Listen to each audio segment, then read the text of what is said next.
This animation is brought to you by the Association of Migraine Disorders.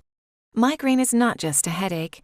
It's a complex neurological disease that impacts more than 1 billion people worldwide. You can learn more about migraine at www.migrainedisorders.org.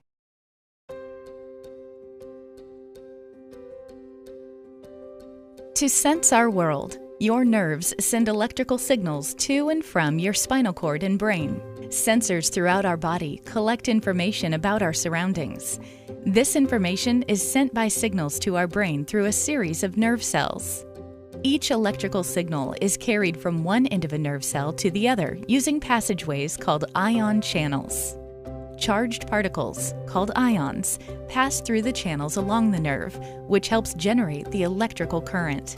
At the end of the nerve, the signal moves to the next via chemicals called neurotransmitters.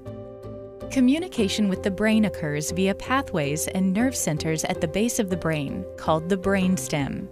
The brainstem helps control sleep, heart rate, and breathing. Migraine is a disease where one or more parts of this communication system does not function properly. Many sections of DNA, called genes, program ion channels, neurotransmitters, and other structures that support these nerve pathways. In some with migraine, inherited changes to genes, called mutations, can cause the communication system to become hypersensitive.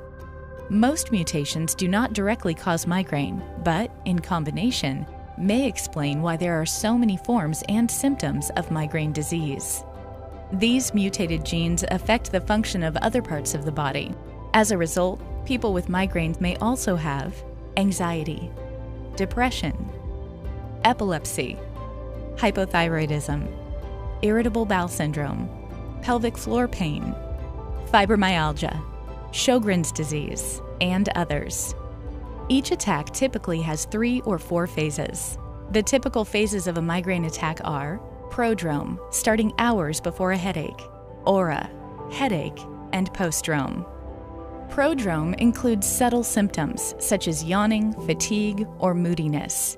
Experienced only by some, auras may be short-term visual changes, such as flashes of light, zigzags, or blind spots. Auras can also include numbness, confusion, vertigo, or even muscle weakness. Pounding headaches may occur on only one side of the head, often lasting 4 to 72 hours.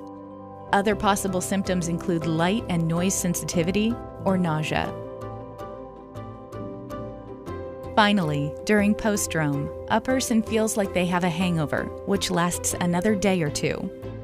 Migraine attacks are often brought on by specific stimuli or triggers such as increased stress, weather change, too much or too little sleep, or certain foods. Since it may be a cumulative effect of several triggers, avoiding as many known triggers as possible can help reduce the number of attacks.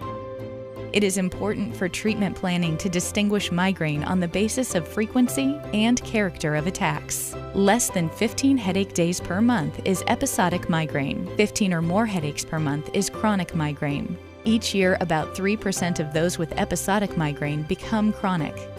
This worsening of symptoms may be due to changes in hormones, as well as cumulative effects on the nervous system from years of migraine attacks.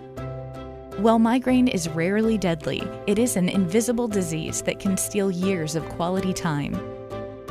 For more information about migraine, visit migrainedisorders.org.